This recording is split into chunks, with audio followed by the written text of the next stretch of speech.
दिल्लीमध्ये सध्या किंवा राष्ट्रीय स्तरावरती एक बातमी फार चर्चेला आहे. ती म्हणजे प्रियंका गांधी यांना राहत्या घरातून मोदी सरकारनं बाहेर काढलं. हे माणुसकीला धरून आहे ते का? माणूस असं आहे की सत्ता हातात असते, हां. पण सत्ता ही विनयाने वापरायची असते. हं. सत्तेचा दर्फ एकदा तुमच्या डोक्यात किंवा माझ्या डोक्यात गेला किंवा अशा प्रकारच्या गोष्टी होत. असं आहे की काही झालं, एक तर जवाहरलाल नेहरूंचं योगदान स्वातंत्र्य चळवळीत होते, देश बांधतो. त्यांनी देशाचं लोकशाहीच्या वर्गाने देश न्यायचा रस्ता आपल्याकडे भक्कम केला, हा योगदान आहे. त्यांच्या कन्या इंदिरा गांधी देशाच्यासाठी बलिदान दिलं. त्यांचे चिरंजीव राजीव गांधी त्यांनी देशासाठी बलिदान दिलं. म्हणजे एका कुटुंबात देशाच्यासाठी बलिदान देणारे 2-2 लोक आणि त्याच्या आधीच्या पिढीने सगळं आयुष्य देशासाठी दिलं.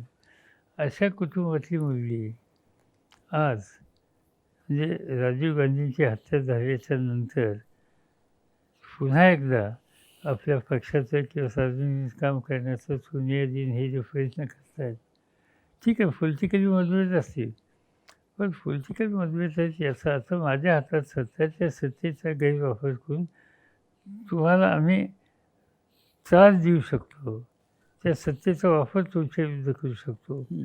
हे याच्यात काही शहाणपणा नाही. काय एका फॉरवर्ड प्राईम मिनिस्टरच्या मुलीला दिलेलं घर तुम्ही काढून घेतलं आणि त्यांना आता कुठं जाऊन लखनौला तिला राहायची वेळ आणता. मला स्वतःला ह्याच्यात पटत. सुसंस्कृतपणा होता. म्हणजे हे तुम्हाला वाटतं की हे एक सुडाचं राजकारण अशा प्रकारे केलं जातं? शूद्रपणाचं राजकारण आहे. शूद्रपणाचं. कारण ममता बॅनर्जींचा आरोप नेहमी असतो आणि असे अनेक नेते असतील की मोदी सरकार आमच्याशी कायम सुडानं वागत आहे. म्हणजे ज्या विचारांची त्यांच्या विचारांची राज्य किंवा सरकार ज्या राज्यात नाहीत त्यांच्याशी नीट वागायचं नाही किंवा त्यांना त्रास द्यायचा, विरोधी पक्षाची सरकारं टिकू द्यायची नाही, फोडाफोडी करायची, याचं ताजं उदाहरण म्हणजे मध्य प्रदेश आहे. तर हे अशा प्रकारे ज्याला सत्तेचा गैरवापर आपण म्हणतो तो होतोय का विरोधकांची सरकार अस्थिर करण्यासाठी? म्हणजे मी असं बघितलं आहे की मनमोहन सिंगाच्या सरकारमध्ये मी होतो. मनमोहन सिंगांचं सरकार असताना मोदी साहेब हे गुजरातचे मुख्यमंत्री होते आणि त्यावेळेस काही राज्य ही भाजपकडे होती. अनेकदा आम्ही असं बघायचो, मुख्यमंत्र्यांची परिषद असेल ते सगळे मुख्यमंत्र्यांची, तर त्याच्या आदल्या दिवशी किंवा आणखीन आधी 2-3 दिवस यांची वेगळी बैठक असायची. मी समजू शकतो त्या पक्षाच्या लोकांच्या त्यांच्या सरकारच्या मुख्यमंत्र्यांनी वेगळी बैठक घेतली, पण त्या बैठकीचं नेतृत्व मोदी साहेबांच्याकडे असायचं आणि त्या बैठकीमधलं त्यांचं भाषण इतकं कठोर असायचं मनमोहन सिंगांच्याबद्दलचं की काही विचारू नका.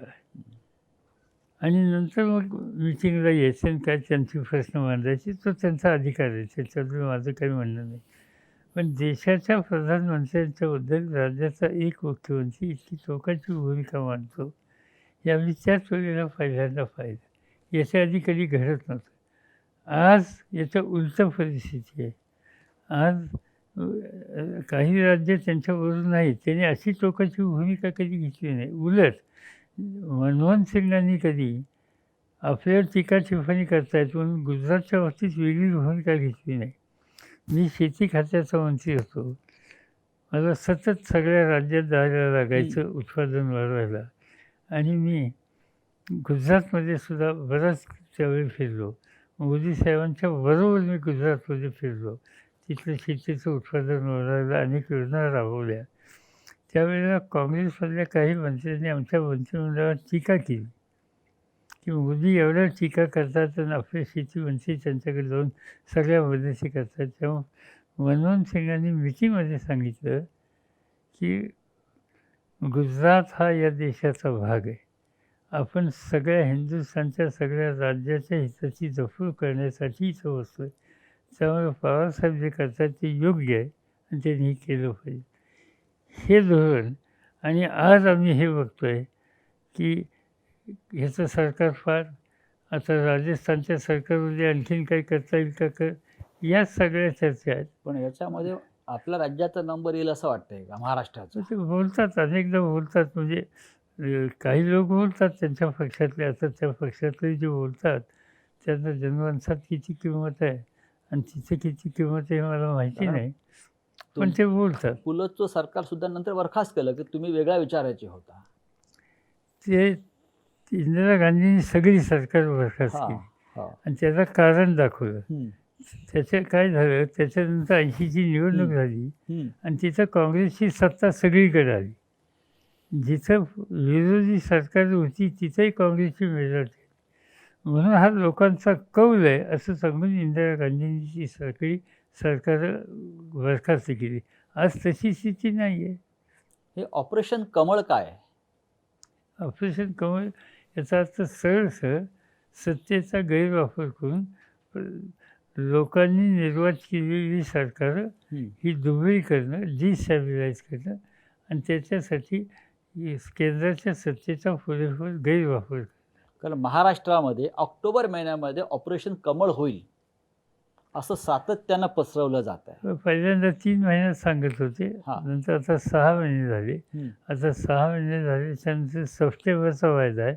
काही लोक ऑक्टोबरचा करतात.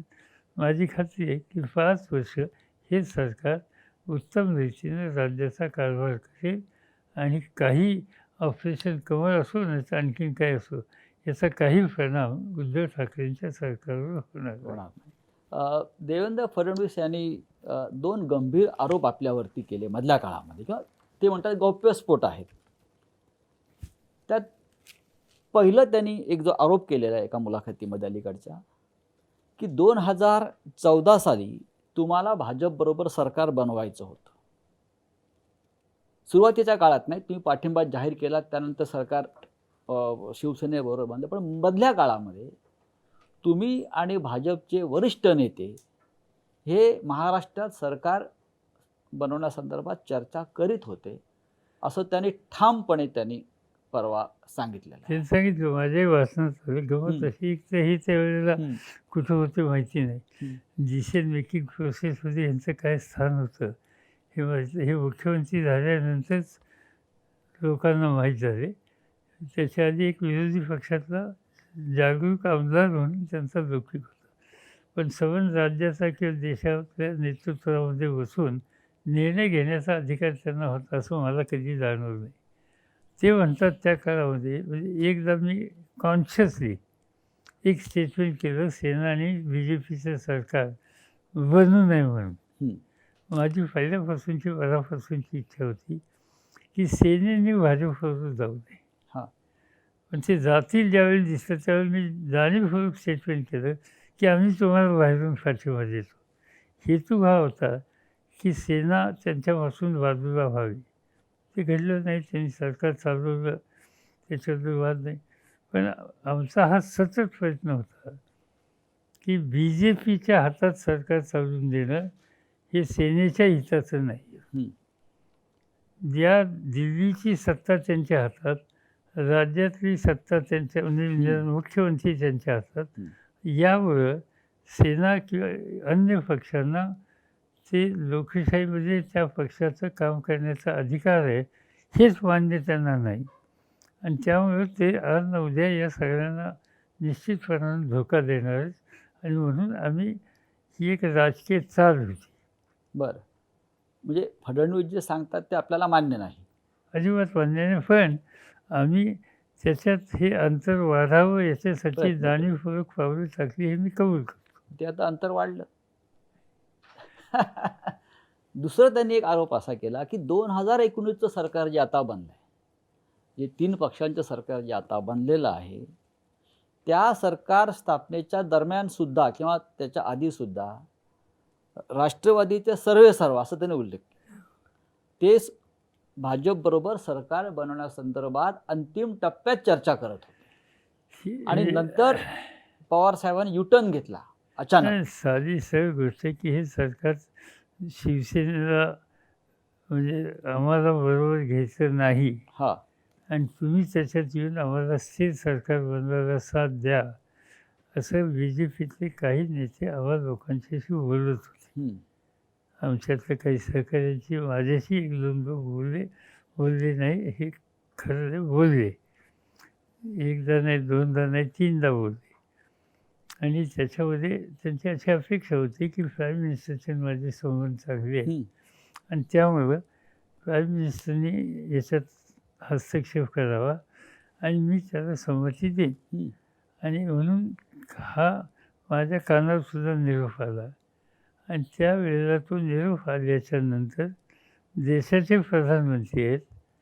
प्रधानमंत्र्यांच्यासोबत चुकीची माहिती आपल्याबद्दल किंवा आपल्या पक्षाच्याबद्दल जाऊ नये म्हणून मी स्वतः त्या पार्लमेंटमध्ये त्यांच्या चेंबरमध्ये जाऊन त्यांना सांगितलं की आम्ही तुमच्याबरोबर येणार नाही. जमलंच आम्ही सेनेवर सरकार बनवू किंवा विरोधी पक्षात बसू, पण आम्ही तुमच्यावर येऊ शकत नाही. आणि हे मी सांगायला जाताना एक ग्रस्त पार्लमेंटमध्ये माझे शेजारी होते, त्यांचं नाव संजय राऊत. त्यांच्याला मी सांगून गेलो की हे मी सांगायला आलो, त्यावेळी ते तिथंच होते, त्यांच्या कानावरी घातलं. या सरकारमध्ये आपण सुद्धा तक्रार केली प्रधानमंत्र्यांकडे की ज्या सरकार बाहेर अनेक व्यक्ती आहेत त्या हस्तक्षेप करतात, खास करून राज्यपाल. अशी आपली एक भूमिका आपण एका बैठकीमध्ये प्रधानमंत्र्यांच्या कानावर घातली. राज्यपालाने सरकारमध्ये किती लक्ष घालावं? मी असं बोललो की म्हणजे हे महाराष्ट्राच्या राज्यपालापुरतं सीमित नव्हतं. हां. माझं स्टेटमेंट असं होतं हं, की राज्यामध्ये सेंटर ऑफ पॉवर ही एकच असली पाहिजे आणि ते मुख्यमंत्री. सेंटर ऑफ पॉवर जर 2-2 व्हायला लागली, काही राज्यामध्ये, आता काश्मीरमध्ये तिथे एक राज्यपाल होतं. म्हणजे तिथं तिथल्या मुख्यमंत्र्यांना जवळपास काम करूनच त्यांनी अशक्य करून ठेवलं. त्याच्यानंतर वेस्ट बेंगॉलमध्ये तिथे असा प्रकार झाल्याचं कानावर येत होतं. आणि त्या अशा गोष्टीच्यामुळं जर राज्यपाल हे आपल्या खरं म्हटलं तर त्यांना लोकशाहीची बहुमताच्या संबंधीची संख्या असलेलं सरकार असल्याच्यानंतर त्यांना हस्तक्षेप करण्याचं काही कारण नाही, अधिकारही नाही आहे. पण जर त्याच्यामध्ये हस्तक्षेप करत बसले आधी तर अशा प्रकारची सत्तेची एकापेक्षा अधिक केंद्र ही लोकशाहीच्या दृष्टीनं आणि संसदीय पद्धतीच्या दृष्टीनं योग्य नाही. हे माझं मत त्या वेळेला मी प्रधानमंत्र्यांना सांगितलं आणि हे जनरल मत होतं, कुठल्या एका राज्यापुरतं नव्हतं. काँग्रेसचे जे नेते मंत्रिमंडळामध्ये आहेत त्यांची अशी कायम तक्रार असते की समन्वयाचा अभाव आहे. ही त्यांची पहिली तक्रार असते. त्यांची दुसरी तक्रार असते की राष्ट्रवादीला झुकतं माप मिळते सरकारमध्ये.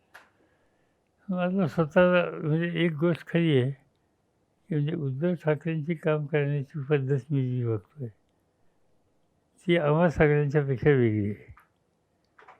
आणि त्याचं कारण उद्धव ठाकरेंची कामाची पद्धत ही सेनेच्या कामाची पद्धत आहे. शिवसेनेमध्ये मी अनेक वर्षापासून बघतोय, अगदी शिवसेनेच्या स्थापनापासून आदेश येतो. हो. आणि ते आदेश आल्याच्यानंतर चर्चा सुद्धा होत नसते. काँग्रेस किंवा राष्ट्रवादी आम्ही ज्या विचारांनी वाढलो आहे, आम्ही वरिष्ठाच्या मताचा आदर करतो, पण वरिष्ठाच्याकडनं आदेशच येतो असं नाही. हो. आणि समजा एखादं मत मानलं तर त्याच्यावर आम्ही चर्चा करू शकतो, विचारू शकतो. ही आमच्या कार्यकर्त्यांच्या कामाची पद्धत आहे. शिवसेनेमध्ये एकदा नेतृत्वाने भूमिका घेतल्याच्यानंतर त्या रस्त्याने आपण जायचं आणि त्याची अंमलबजावणी करायची. ही पद्धत अगदी लहान थोर सगळ्यांच्यामध्ये आहे आणि त्या विचारानं तो पक्ष चालला, यशस्वीसुद्धा झालेला आहे. त्याच्याबद्दल माझी तक्रार आहे. पण आम्ही दोघं जण आहोत, आमच्या कामाची पद्धत ही नाही. आणि आत्ताचं जे सरकार आहे ते एकट्याचं नाही आहे, हे तिघांचं आहे. आणि त्यामुळे तिघांच्यामध्ये या दोघांची काही मतं असली तर ती मतं जाणून घेण्याच्या संबंधीची सुद्धा एक आवश्यकता आहे. आणि म्हणून आम्हाला लोकांचा एक सूचना असते, आग्रह असते की आपण डायलॉग ठेवा. लोकशाहीमध्ये संसदीय लोकशाहीमध्ये डायलॉग हा कायम ठेवला पाहिजे. तो डायलॉग ठेवला तर अशी चर्चासुद्धा होणार नाही. कारण ठाकरेंच्या कामाच्या पद्धतीमध्ये आम्हाला काही ऊनच दिसत नाही, फक्त डायलॉग दिसत. संवाद पाहिजे. दुसरं एक साधारण एक सूर आहे अनेक ठिकाणी, जो आपण वाचतो सुद्धा किंवा बोलतात काही मंत्री जाहीरपणे काँग्रेसचे, की प्रशासनामध्ये थोडी अस्वस्थता आहे काही ठिकाणी, किंवा प्रशासनाचा जास्त जोर आहे सरकार चालवण्यामध्ये. त्याला आपण नोकरशाही, बाळासाहेब त्याला नोकरशाही म्हणायचे, लालफितशाही, असं आपल्याला जाणवतंय का? नाही, असं कसं आहे माहिती का, हा जो करोनाचा काळ जो होता ना, म्हणजे अजूनही संपला असं नाही, या काळामध्ये हे चॅलेंजेस होतं, आव्हानच होतं. आणि या आव्हानामध्ये बाकीचे सगळे प्रश्न बाजूला ठेवून या करोनाचा सामना करायचा हे आव्हान CMच्या पुढे होतं. आणि त्यामुळे साहजिकच मुख्यमंत्री आणि मुख्य सचिव यांच्यावर ही जबाबदारी जास्त होती. आणि आता आपण एकत्रित रात्रंदिवस प्रयत्न करून या करोनाचं युद्ध जिंकलंच पाहिजे, ही भूमिका. आणि त्या सगळ्या भूमिकेला सगळ्यांचा पाठिंबा. आणि त्याच्यामुळं एक तर संवाद किंवा कामाच्या पद्धती या सगळ्या गोष्टीच्यामुळं थोडं थोडं हळूहळू पर्क्युलेट होतं, ही गोष्ट खरी आहे. पण याचा अर्थ ते कायमच राहील असं वाटत नाही. प्रशासन यंत्रणेची आज त्याच्या मदत घेतली आणि ती घेण्याची आवश्यकताही होती. पण एकदा ह्या करोनाच्या प्रकरणात आता मनोज जोशींचं सरकार, तेही मुख्यमंत्री शिवसेनेचेच होते, तेव्हा कधी अशी चर्चा झाली नाही. त्यामुळे मनोज जोशींच्या काळात सेना आणि भाजप असं, आता सेना आणि भाजपच्या ऐवजी सेना, काँग्रेस, राष्ट्रवादी यांचं सरकार आहे. आणि त्यामुळं मनोजच्या काळामध्ये ज्या पद्धतीने सरकार चालवलं तसं इथे सरकार चालवलं जाईल. पण आज चॅलेंज आहे ते करोनाचं आहे. महाराष्ट्रामध्ये गेले काही वर्ष सातत्यानं एक सामाजिक प्रश्न संघर्षाचा उभा राहिला, तो म्हणजे जातीय आरक्षणाचा. विशेषतः मराठा समाजाचं आरक्षण आहे, धनगर समाजाचं आरक्षण आहे. हे दोन्ही समाज आरक्षणाच्या मुद्द्यावर एकमेकाच्या विरुद्ध उभे राहिलेले दिसतात. तर या दोन्ही समाजाला सरकारने आरक्षणाच्या संबंधीची काय जी भूमिका घेतली ती घेतलेली आहे. पाठीमागचं सरकार असो किंवा आजचं सरकार असो, आरक्षण दोघांनाही दिलेलं आहे, त्याच्यामध्ये काही नाही. प्रश्न फक्त ते आरक्षण टिकवायच्या संबंधीचा प्रश्न आहे. आता ते जे म्हणजे कसं आहे, दोन गोष्टी आहेत. धनगर समाजाचं आरक्षण आहे. धनगर समाजाची मागणी आणखीन 2 पावलं पुढे जाऊन आदिवासीच्या संबंधीची जी भूमिका आहे आरक्षणाची, ती ॲप्लिकेबल करावी. आणि त्याच्यामध्ये कारण एक असं आहे की धनगर समाजातला एक वर्ग असा आहे की तो मेंढरा राखतो. एकदा पावसाळा संपला की तो आपल्या मेंढ्या देशावरनं म्हणजे घाटावरनं कोकणात घेऊन जातो. आणि नंतर पाऊस सुरू होण्याच्या आधी परत आपल्या भागामध्ये येतो. म्हणजे हा एक ट्राईब जसा एका गावात दुसरीकडे जातो, त्या पद्धतीनं धनगर समाजातला हा वर्गसुद्धा त्या पद्धतीने वागतो. आणि त्यामुळं एका दृष्टीनं हे आदिवासींचं, कारण तिथं घरदार नसतं, निवारा नसतो, जसं जसं हिरवेपणा खायला मिळेल तसं तसं पुढं जात असतो. आणि त्यामुळं जिथं स्थिरता नाही अशा कुटुंबाच्या संदर्भात आपण ट्रायबलच्या बाबतीत वेगळी भूमिका घेतली, तीच भूमिका इथं घेऊन तशाच सवलती इथं दिल्या पाहिजेत, ही मागणी धनगर समाजाची आहे. ती एकदम काही दुर्लक्ष करण्यासारखी नाही. पण त्यांना त्या संबंधीच्या काही सवलती आहेत, त्या आणखीन आदिवासींच्या सारख्या द्याव्यात असं म्हणणं त्यांचं आहे. याच्या उलट आदिवासी समाजातल्या नेतृत्वाचं म्हणणं की आमच्या वाट्यात दुसरं कोणी येऊ नये. आणि त्यामुळे थोडंसं ते एक प्रकारचं अंतर आहे. आता हे एका बाजूचं अंतर असताना मराठा समाजाचा प्रश्न आला. आणि मराठा समाजामध्ये बहुसंख्य लोक जे शेती करतात, नोकरी करतात, शेतमजूर म्हणून काम करणारा वर्ग आहे. महाराष्ट्रातली शेती म्हणलं तर जवळपास 80% शेती ही झिराई शेती आहे. पावसाचा आता यंदा पाऊस चांगला आहे, चांगली गोष्ट आहे. पाऊस नाही पडला तर सवन शेती अर्थव्यवस्था उद्ध्वस्त होते आणि त्याच्यात हा जगणारा वर्ग सवन एकदम तो उद्ध्वस्त होतो. म्हणून या वर्गाला काही सवलती दिल्या पाहिजे ही मागणी होती. काही प्रमाणाच्या सवलती दिल्यात. आता त्या सवलतीच्या विरुद्ध काही लोक कोर्टात गेले. तो मामला सुप्रीम कोर्टात आज उद्या आहे. आता महाराष्ट्र सरकारने, उद्धव ठाकरे सरकारने देशातले उत्तमात उत्तम वकील तिथं आता त्यांनी दिलेत आणि हा जो सरकारचा जो निर्णय आहे तो टिकावा या दृष्टीने ते आता काळजी घेतात. कोर्ट काय ठरवेल ते आपण बघायचं. पण उद्या कोर्टाचा निकाल हा उलटा-सुलटा गेला तर ज्या आता मुलांना सवलती मिळतात शिक्षणातल्या, नोकरीच्या त्याही जातील ह्याची चिंता आहे आणि त्याच्यामुळं याबद्दलचा एक आग्रह आहे. संपूर्ण देशामध्ये विरोधी पक्ष ला फार जाग आलेली दिसत नाही आहे. अनेक प्रश्नावरती विरोधी पक्ष हा विखुरलेला आहे. खरं म्हणजे विरोधी पक्षाची भूमिका लोकशाहीमध्ये फार महत्त्वाची. आपण सुद्धा विरोधी पक्षनेते होता, राज्यामध्ये होता, पार्लमेंटला आपण विरोधी पक्षनेतेपदाची जबाबदारी सांभाळली. हा विरोधी पक्ष भविष्यामध्ये एकत्र येऊन काही देशासमोर एक चांगलं काम, जसा जनता पक्षाच्या काळामध्ये जनता पक्ष निर्माण झाला आणि एक आव्हान उभं राहिलं होतं, अशी आपल्याला काही शक्यता वाटते का भविष्यामध्ये? मला स्वतःला असं वाटतं की आता एक कोरोनाचं संकट एकदा कमी झालं आणि पार्लमेंट सुरू झालं तर आज देशातल्या विविध राजकीय पक्षाच्या नेत्यांच्यामध्ये एक भावना अशी आहे की आपण एकत्र बसलं पाहिजे. आपण एकत्र बसून एक निश्चित कार्यक्रम करून आज देशवासियांच्या समोर एक पर्याय दिला पाहिजे आणि तो पर्याय देण्याच्याबद्दलची कुवत आजच्या विरोधी पक्षांच्यात त्यांच्या ऐक्यात निश्चित आहे. पण सगळंच लक्ष कोरोनाकडे डायव्हर्ट झाल्यामुळं आज हे काम थांबलेलं आहे. ज्यावेळेला निवडणुका झाल्याच्या नंतर कोरोनाचं संकट येण्याच्या पूर्वी देशातले विरोधी पक्षाचे लोक एकत्र दोनदा बसले, चर्चा केल्या, काही गोष्टी धोरणं ठरवायच्या बाबतीचा विचार केला आणि नंतर सगळं हे चित्र बदललं या रोगामुळे.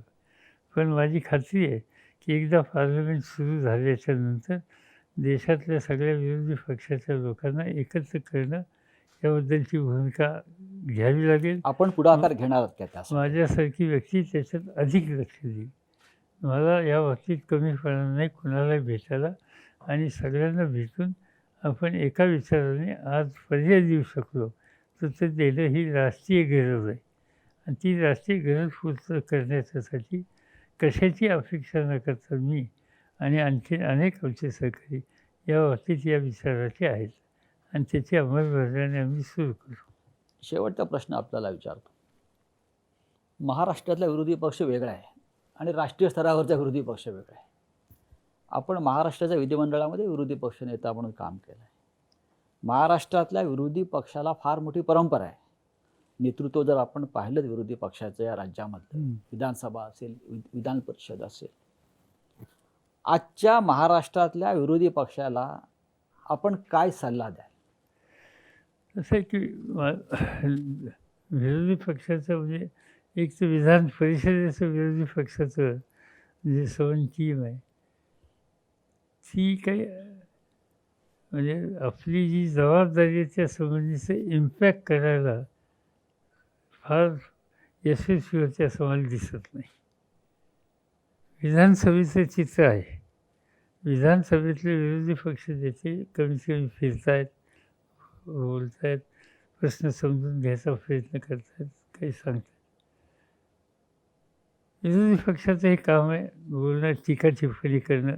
सत्ताधारी पक्षाचे धोरणं कुठे चुकत असतील तर त्याबद्दल त्यांचा बोलायचा अधिकार आहे आणि तो लोकशाही ज्यांना मान्य आहे त्यांनी मान्यच केला पाहिजे. पण त्याच्यामध्ये एक अक्कस आहे असं दिसता कामा नये. आज काय या ठिकाणी दिसतं आहे की एकेकाळी आजचे मुख्यमंत्री आणि त्यांचा पक्ष आणि विरोधी पक्षात असलेले लोक हे एकत्रित काम करणारे होते आणि आज ही एकत्रित काम करण्याची भूमिका आजच्या मुख्यमंत्र्यांच्या पक्षाने घेतली नाही. त्यामुळे आपल्या हातातली सत्ता गेली, याचं वैषम्य, याची अस्वस्थता ही विरोधी पक्षाच्या नेत्यांच्याकडून विधानसभेतल्या ही अजिबात गेलेली दिसत नाही. सत्ता येते आणि जाते. लोकांनी दिलेली जबाबदारी समर्थपणानं पार पाडायची असते.